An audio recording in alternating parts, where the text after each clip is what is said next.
Our border areas, where what unfolded in the first week of May will really tell you how our men and women in uniform kept us safe and protected. Let's begin with India Today's managing editor Gaurav Sawant and how there are different specialities that clearly our personnel ensured kept us safe. Showcasing the Zu-23 L-70 air defense guns, Gaurav Sawant is telling us about how these were used extensively to protect our air bases, ammunition depots and our population. Look carefully at this anti-aircraft gun. This is the Zu-23. It's mounted on a Tatra truck. This is a combination that enhances speed and mobility. He also spoke to a woman officer how she defended a critical airfield. In the Israel versus Hamas war, Hamas would send swarm drones and make Israel spend a lot of money firing their expensive missiles costing millions of dollars. But here, the Indian Army is a step ahead. Now, just for some drones costing a couple of $100 or $1,000, you wouldn't want to spend missiles that cost lakhs and lakhs of rupees. That is why those Zu-23 and this L-70 becomes the weapon of choice. Relatively inexpensive ammunition that you're making in India. Hopefully you'll also be making these guns in India. It's relatively cheaper to take down a drone that costs a couple of $1,000s. And this is where you stay a step ahead of the adversary. Modernize, improve, innovate and stay a couple of steps ahead to ensure that terrorism is no longer a low-cost option for the adversary. Now, if you have to fire a BrahMos and take down his air bases, airfields, vital assets and vital points, and most important, the prestige of the Pakistani armed forces that was devastated and decimated in Operation Sindoor. With cameraman Sanjay Kumar at the western border in Punjab, Gaurav Sawant for India Today.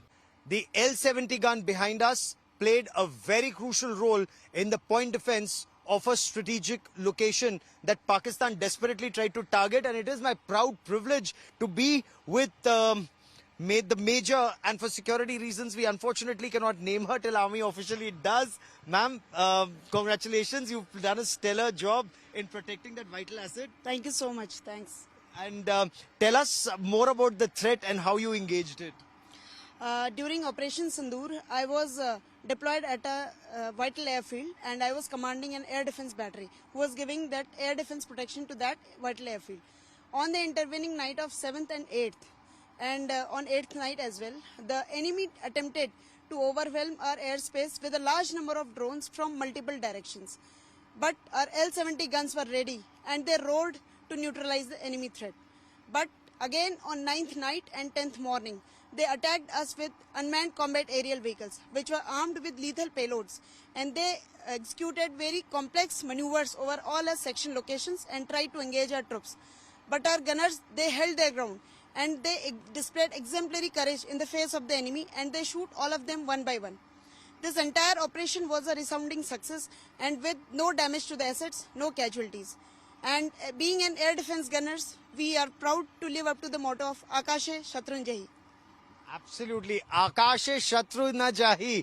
No enemy in the skies and you don't permit any enemy in the sky. So to go back, the enemy that came in, were these only drones or was it even more lethal than unmanned combat aerial vehicles? Yes, these were drones as well as unmanned combat aerial vehicles and some of them were standoff weapons also. But guns were ready and we were always prepared for this thing. That this time, as we have seen in various conflicts that are going all across the globe, we were aware that, and it was envisaged that enemy might use these drones and unmanned combat aerial vehicles. So we had refined our tactics, procedures as per that and we have trained our troops accordingly. And your radars and that integration of your radars, that actually is a game changer, isn't it, ma'am? Yes, yes. As we were deployed along with the Air Force, so we got that information from Air Force as well as Army radars that what enemy assets are in the air. And we got their location, approximate direction and distance. That I passed to my troops. They executed it and they engaged the target bang on. There's a saying in English, to be forewarned is to be forearmed, and that's exactly the advantage with India's integrated air defense command and control system, because you can see the enemy drones while they take off from their territory, and gives you even a couple of minutes more, makes all the difference between success and lack of success. Exactly. Sometimes it's not even minutes. Sometimes it's only few seconds. But we are always ready, and as I told you that we live up to the motto of Akasha Shatranjai, so we will never leave the enemy. We will never leave the enemy, and perhaps this is not just the motto of Indian Army's air defense, but of the country today. With cameraman Sanjay Kumar at the Punjab border, Gaurav Sawant for India Today.